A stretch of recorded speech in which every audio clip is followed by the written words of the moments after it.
Le témoin du jour sur RMC, c'est vous, Philippe Tournon. Bonjour. Bonjour. Merci d'être avec nous en direct ce matin.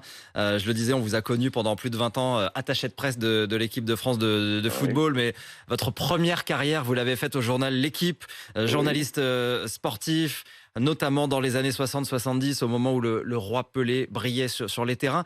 Et vous Hein. avez eu l'occasion de le rencontrer. Racontez-nous quels souvenirs vous en gardez. Mes premiers souvenirs, c'est en fait, il y avait le tournoi de Paris, que le Racing Club de Paris, le grand club de la capitale à l'époque, organisait à peu près tous les étés. Et Santos, le club de Pelé, le club brésilien, était invité assez régulièrement. Et il y avait, dans cette équipe, il y avait bien sûr le roi Pelé, mais il y avait aussi un tireur de coups francs, Pépé, qui marquait des coups francs de 30-35 mètres. C'était assez hallucinant. Et puis après, j'ai eu l'occasion de le revoir Pelé. J'étais pas encore à l'équipe, mais en 63, il y a eu ce France-Brésil de Colombe, gagné 3-2 par le Brésil, et le Hmm. titre de l'équipe que tout le monde, Ah oui. dont tout le monde se souvient, Pelé 3, France 2. Et Ouais, puis il en après, avait mis trois ce ouais, jour-là. Euh, ouais, il était conscient de son statut de star planétaire à oui, l'époque.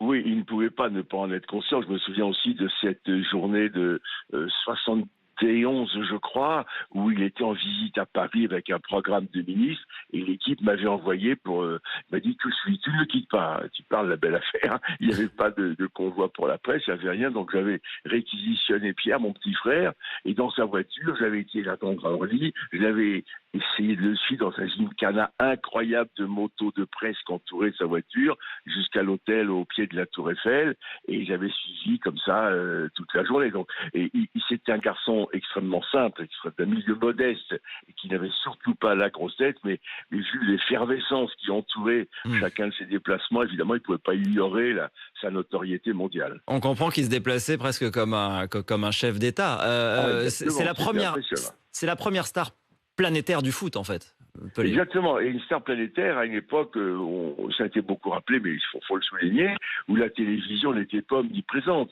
Donc un joueur sud-américain qui accédait à cette notoriété, même en Europe, c'était tout à fait exceptionnel, effectivement. Hmm. Pourquoi il était unique, selon vous? Il était unique parce qu'il avait cette marque des très très très grande de faire des choses que peu de gens faisaient. Et lui, il avait une vitesse de course, il avait une manière de couvrir son ballon, de faire la différence dans des 1 contre 1, et aussi de voir et de sentir le jeu comme personne. Hmm. Donc un phénomène de cette trempe qui, si jeune, sort de l'ordinaire, évidemment, ça fait très vite le tour de la planète. Ouais, il était précurseur de certains gestes techniques qu'on ne voyait pas ailleurs. Oui, il avait des roulettes. Il avait été marqué, moi, surtout ce but le quatrième but de la finale de la Coupe du Monde 70, que le Brésil gagne 4-1 contre l'Italie. Et il marque un but lui-même, il fait 2 passes décisives, et notamment sur le quatrième et dernier but brésilien, il fait une de ses percées balle au pied dont il a le secret, et arrivé à une vingtaine de mètres du but, à l'aveugle, il décale le ballon sur la droite, et on dit, il n'y a personne à côté de lui. Mais s'il y Ouais. avait Carlos Alberto qui déboulait de l'arrière droit, et qui arrivait, et qui a mis le quatrième but, voilà, ça Hmm. c'est signé Pelé.